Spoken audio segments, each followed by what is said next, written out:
ঢাকা আশুলিয়ার যানজট দূর করতে লাগছে আরো 10,000 কোটি টাকা। 5 বছরের সময় বেড়ে হচ্ছে 13 বছর। এলডিসি নিয়ে চলছে কূটনৈতিক তৎপরতা, প্রস্তুতির সময় নিয়ে মেলেনি সুনির্দিষ্ট সুপারিশ।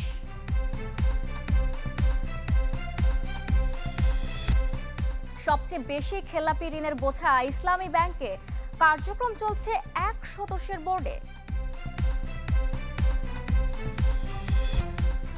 বিশ্বকাপ থেকে ফিফার রেকর্ড $15 বিলিয়ন আয়, আর্থিক সুবিধা পেতে পারে সদস্য রাষ্ট্রগুলো।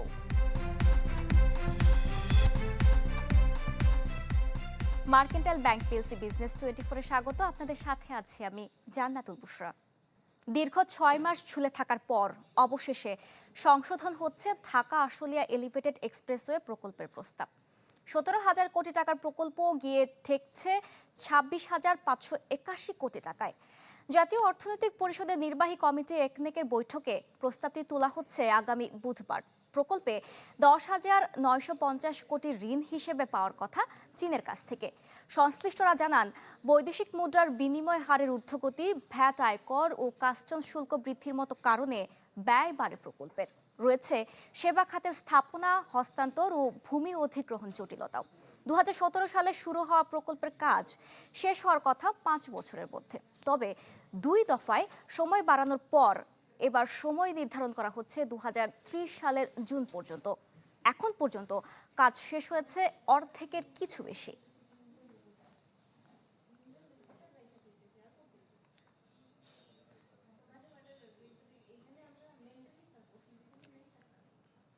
এলডিসির তালিকায় আরও 3 বছর থাকার বিষয়ে প্রাথমিক আশ্বাস দিয়েছে জাতিসংঘের committee for development policy CDP. তবে কত বছরের জন্য মিলবে এই সময়কাল, আদৌ জাতিসংঘের সাধারণ অধিবেশন তা অনুমোদন করবে কিনা তা নিয়ে রয়েছে অনিশ্চয়তা। তাই কূটনৈতিক ও সরকারের উচ্চ পর্যায় থেকে চলছে জাতিসংঘকে রাজি করাতে জোর তৎপরতা। সব হিসাব নিকাশ মেলানোর পর এলডিসি তালিকা থেকে বের হওয়ার সময় নির্ধারিত হয় চলতি বছরের নভেম্বরে। কিন্তু তালিকায় থাকতে আরও 3 বছর সময় চেয়ে দাবি করেন ব্যবসায়ীরা। শুরু হয় সরকারি তৎপরতা, যার প্রেক্ষিতে বাংলাদেশের আবেদন বিবেচনার প্রাথমিক আশ্বাস দিয়েছে জাতিসংঘের committee for development policy CDP. তবে বাংলাদেশের প্রস্তুতিকাল কত বছরের জন্য বাড়ানো হবে সে বিষয়ে মিলেনি সুনির্দিষ্ট সুপারিশ।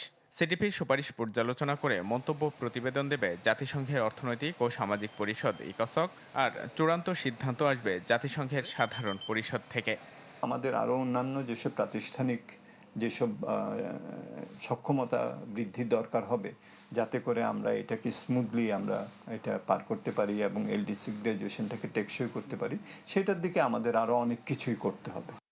বাংলাদেশের আবেদন বাস্তবায়নের লক্ষ্যে চলছে জোর কূটনৈতিক তৎপরতা। যোগাযোগ করা হচ্ছে সরকারের উচ্চ পর্যায়ে থেকেও, যার অংশ হিসেবে যুক্তরাষ্ট্র সফর করছে বাণিজ্য মন্ত্রীর নেতৃত্বে 8 সদস্যের প্রতিনিধি দল। নিউ ইয়র্কে ইউরোপীয় ইউনিয়ন এবং গ্রুপ অব 77 অ্যান্ড চায়না চেয়ারের সাথে বৈঠক করেন বাণিজ্য মন্ত্রী। বৈঠক অনুষ্ঠিত হয় ইকোসকের সভাপতি ও সহ সভাপতির সাথেও। এলডিসির উত্তরণে বাংলাদেশের দাবির প্রতি সমর্থন জানান তারা। এলডিসি উত্তরণের জন্য যে সময় চাওয়া হয়েছে এটা একটা ভালো দিক। আমি মনে করি, আমি নিজেও এটার সাথে ইনভলভ ছিলাম। আমরা যদি আরও 3 বছর সময় পাই, যত আমার মতে আমরা আজীবন যদি এলডিসি থাকতে পারতাম ভালো। আর তাছাড়া এলডিসির সুবিধাগুলো ছাড়া যাতে আমরা প্রতিযোগিতামূলক বাজার, এটা ইটস এ টাফ ওয়ার্ল্ড। আপনার পাশে ভিয়েতনাম, কম্বোডিয়া দেখছেন যে তারা তাদের সরকার সাহায্য করে।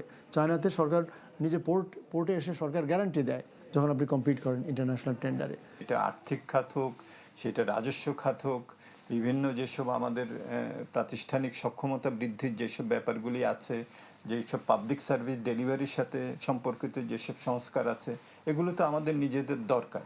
এখন এইটা বাস্তবায়ন করার একটা আগ্রহ থেকেই আলাপ আলোচনাটা হচ্ছে বলে আমার ধারণা। 2018 সালে আনুষ্ঠানিক উদ্যোগ নেওয়ার পর চলতি বছরের নভেম্বরে এলডিসির তালিকা থেকে বের হওয়ার কথা ছিল বাংলাদেশের।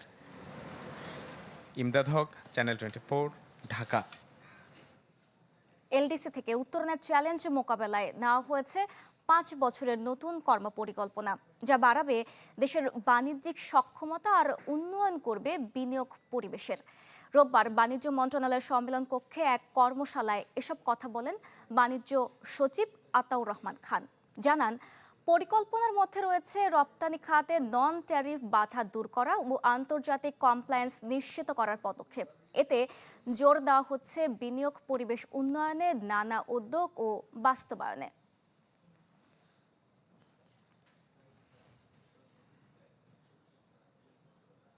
দেশের ব্যাংক খাতের সবচেয়ে বেশি খেলাপি ঋণের বোঝা নিয়ে চলছে একসময়ের শীর্ষস্থানীয় ব্যাংক ইসলামী ব্যাংক বাংলাদেশ।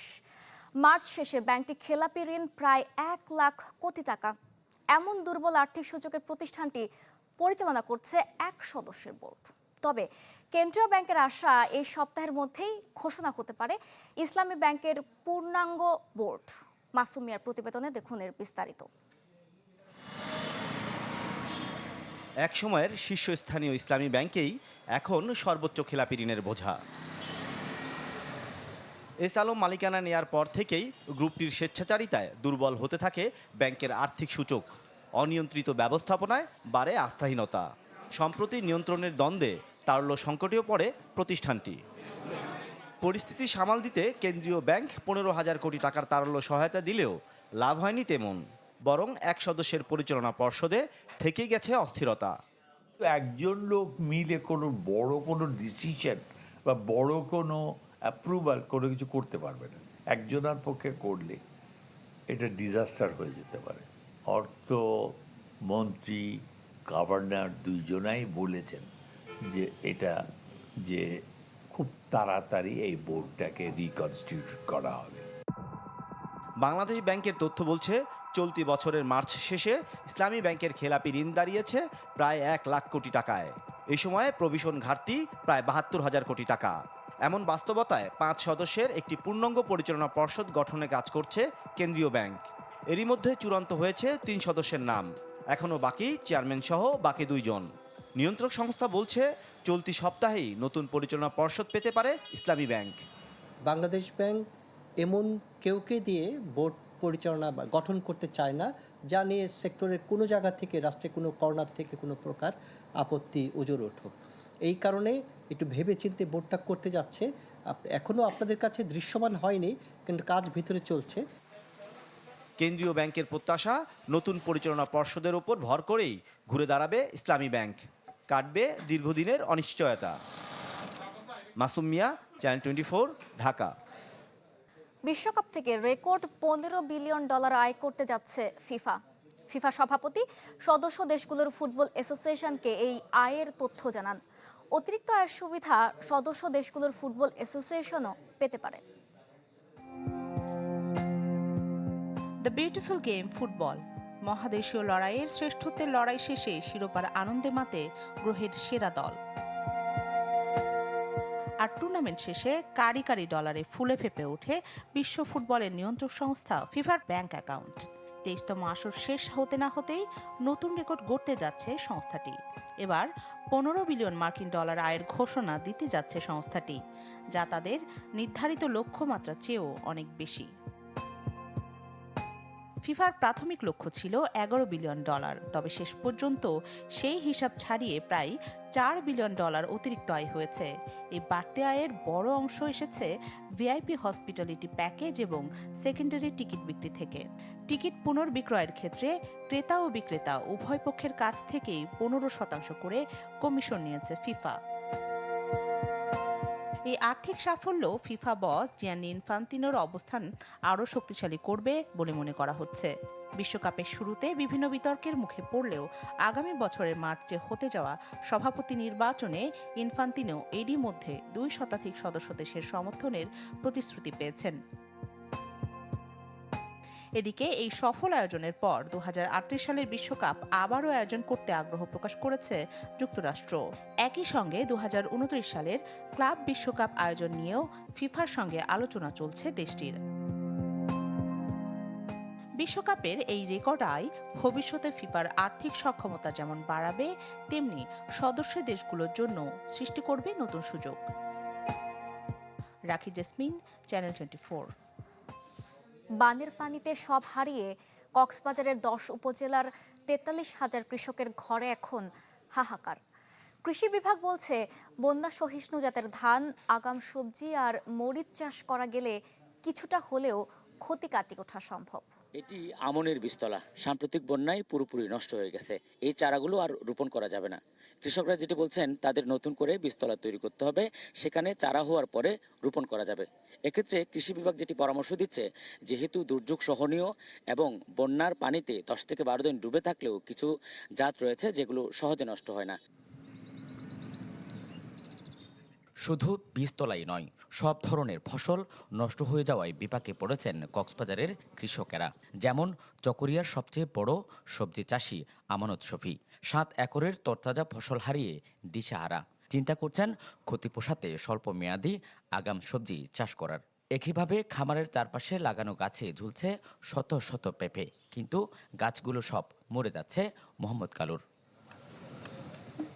কাঁকড়ার ফুলের ছড়ায় ক্ষতির পর নতুন করে বীজতলা তৈরি করছেন চাষিরা। অথচ যে কোনো সময় আবারও হতে পারে বন্যা, ভাসিয়ে নিতে পারে সবকিছু। কিন্তু উঁচু জমি না থাকায় নিরুপায় তারা।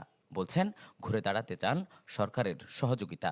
এখানে আবার বৃষ্টি পানিতে তুলে নেওয়ার সম্ভাবনা আছে। একটু উঁচু জায়গাতে 2-1 দিনের মধ্যে বিস্তার করার জন্য চেষ্টা করতেছি। আগাম যদি ফলন করতে পারি তাহলে তো আগাম মূল্যায়নের দাম হয়। আমরা এখন তো এই আবার নতুন করে রোপণ করতে হবে, আমাদের সরকারের কিছু সহযোগিতা দরকার। কৃষি বিভাগের তথ্য মতে জেলায় 4211 হেক্টর কৃষিজমি পানিতে ডুবেছিল। এর মধ্যে 2791 হেক্টর জমি ক্ষতিগ্রস্ত হয়েছে। ধানের বীজতলা নষ্ট হয়েছে 470 হেক্টর, আর 995 হেক্টর নষ্ট হয়েছে সবজি। 43,211 জন কৃষকের ক্ষতি প্রায় 86 কোটি টাকা। কৃষি বিভাগ বলছে কৃষকদের বিনামূল্যে দেওয়া হবে বীজ ও চারা। দুটো ফসল এখন আমরা পরামর্শ দিই কৃষকদেরকে, বস্তায় আদা চাষ এবং মরিচ চাষ। এটি হচ্ছে বস্তায় মাটি দেওয়ার পর এই বস্তাটা যে কোনো 2 ইট বা 3টে ইটের উপর রেখে যে কোনো শুকনো জায়গায় সে রাখতে পারে এবং চারাটা লাগা দিবে। এই বৃষ্টিতেও এই চারাটা তার বাড়ির আশেপাশে যে জায়গাগুলো তো সে রাখতে হবে। শুধু আমন বা সবজি নয়, আকস্মিক বন্যায় পানের বরজ থেকে শুরু করে চাষাবাদের সব প্রস্তুতি ভেস্তে গেছে কৃষকদের। এমন সংকটে প্রণোদনায় যেন অনিয়ম না হয় সে ব্যাপারে আগাম সতর্ক থাকার তাগিদ দেন চাষিরা। আজিব নিহাত, চ্যানেল 24, কক্সবাজার। এবছর থেকে আফ্রিকা মহাদেশটির 53টি দেশের পণ্যে শূন্য শুল্ক সুবিধা দেওয়ার ঘোষণা দিয়েছে বেইজিং। পশ্চিমা বিশ্বের ঋণ জালের অভিযোগ ছাপিয়ে চীন এখন আফ্রিকার সবচেয়ে বড় বাণিজ্যিক ও উন্নয়নের অংশীদার। বিশাল প্রাকৃতিক সম্পদ আর 140 কোটি মানুষের বাস যে মহাদেশে, সে আফ্রিকার উন্নয়নের চাকা এখন বেইজিংয়ের হাতে। এবছর মহাদেশটির 53টি দেশের জন্য চীন চালু করতে যাচ্ছে কম শুল্কের সুবিধা। এটি কেবল কোনো আর্থিক নীতি নয়, বরং দীর্ঘ 16 বছর ধরে আফ্রিকার বৃহত্তম বাণিজ্যিক অংশীদার হিসেবে চীনের একটি কৌশল। 2000 থেকে 2019 টানা 19 বছর চীন এই মহাদেশে $152 বিলিয়ন বেশি ঋণ দিয়েছে। এই বিশাল অঙ্কের অর্থ দিয়ে হয়েছে 10,000 কিলোমিটারের বেশি রেলপথ এবং 1 লাখ কিলোমিটার সড়ক, 1000 সেতু আর 100টি সমুদ্র বন্দরের পাশাপাশি অসংখ্য স্কুল ও হাসপাতাল বদলে দিয়েছে আফ্রিকার সাধারণ মানুষের জীবনযাত্রা। কেনিয়ার মোম্বাসা, নাইরোবি কিংবা ইথিওপিয়া জিবুতি রেলপথ এখন এই অঞ্চলের অর্থনীতির মূল চালিকা শক্তি। এই উন্নয়ন নিয়ে রয়েছে বিতর্ক। পশ্চিমারা একে ঋণ জালের কূটনীতি হিসেবে অভিহিত করে দাবি করেছে চীন কৌশলে দরিদ্র দেশগুলোকে ঋণের চাপে ফেলছে। অবশ্য জন হপকিন্স বিশ্ববিদ্যালয়ের গবেষকরা ঋণের নথি বিশ্লেষণ করে জানান, আফ্রিকার সম্পদ বাজেয়াপ্ত করার কোনো সুনির্দিষ্ট প্রমাণ পাওয়া যায়নি। পরিসংখ্যান বলছে আফ্রিকার মোট বৈদেশিক ঋণের 35% মালিক যেখানে পশ্চিমা বেসরকারি ব্যাংকগুলো, সেখানে চীনের অংশ মাত্র 12%। তথ্য বলছে ইথিওপিয়া থেকে নাইজেরিয়া পর্যন্ত ছড়িয়ে থাকা চীনের এই বিনিয়োগ এবং প্রযুক্তি হস্তান্তর আফ্রিকাকে পশ্চিমা নির্ভরতা থেকে বেরিয়ে আসার পথ দেখাচ্ছে। ইফতেখার আলম, চ্যানেল 24।